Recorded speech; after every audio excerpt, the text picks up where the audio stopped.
My name is John Yanga. Born in 1960 in Juba, and I did all my education in Western Equatoria, starting from Anzara to Yambio, Mundri, and then Loka, where I finished high school.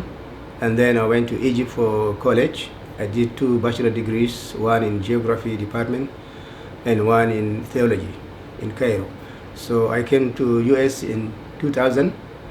And then the reason why we are here today is that I really like to serve my community as a chairperson. And the reason why I do that is that my community is struggling and went through a lot of tribulations, especially with the COVID and with the impact of what's going back home.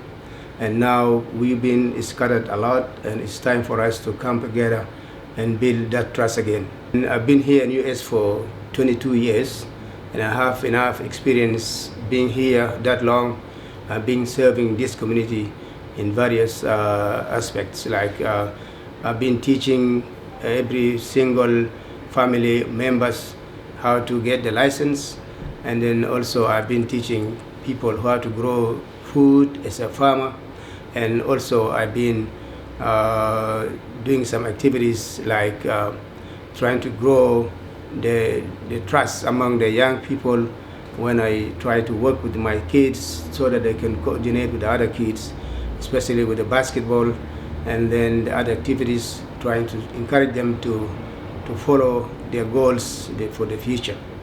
And what inspires me a lot is that I was serving this community also under the late Oliver Batali, who served as one of the first community leaders here.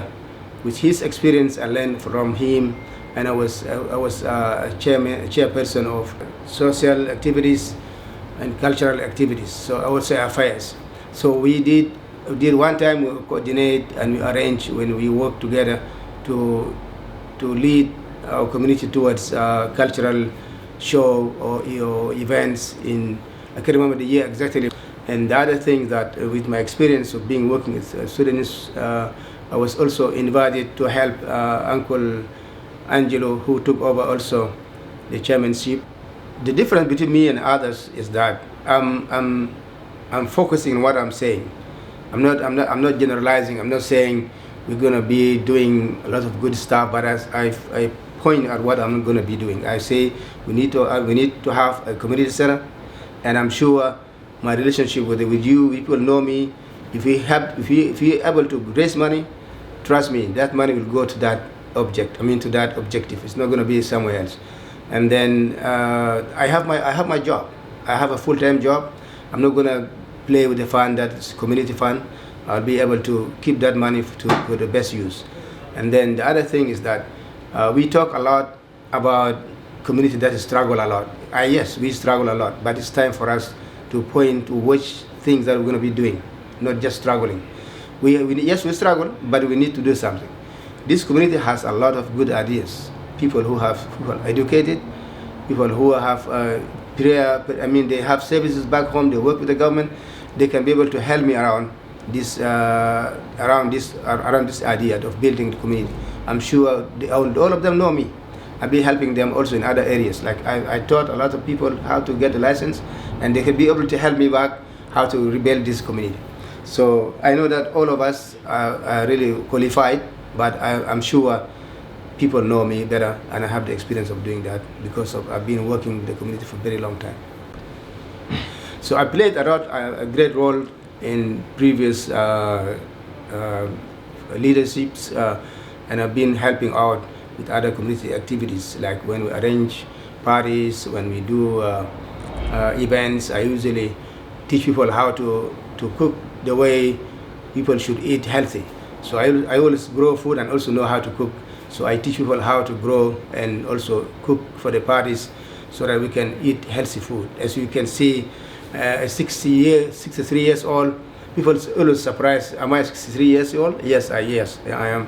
Because I really try to keep myself healthy, not to be eating too much fat and not too much sugar or too much salt.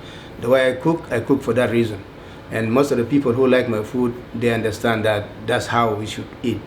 And for the reason that I'm running, I'll be doing this kind of education, like to educate my community how to cook food that help them prevent a lot of diseases.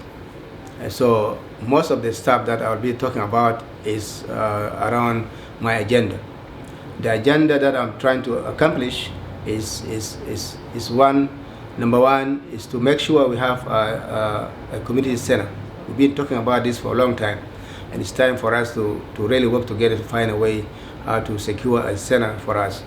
And I did went to meet my bank today to try to ask questions about how we can build a community center by our own means, like by money that we have for like a mortgage. So I'll be given a call soon to answer that question. So there's a way we can find out how to build a community center, either through funds that we raise or through our own money that we can commit to pay on monthly basis. So it just depends on how serious we are. And if we have a community center, believe me, we will be able to do a lot of stuff. We can be able to arrange for education of our children, talk to them about South Sudan, tell stories, and also share with them how we speak back home, and make sure they understand, make sure when they go back visiting South Sudan, they'll be able to communicate with the people down there. So these are the way how we can help our kids love our home, our country that we came from. And also, the reason why I really want to serve this community is because my education was free, paid by the country, by South Sudan. Not like here, we have to get money from the government and pay back. I was totally paid off by the government. So I want to pay back. I can go back to Sudan, but I can help the community here. And so one of the stuff that I really have to do also is try to create confidence again, as I said in the beginning. So try to build confidence among us.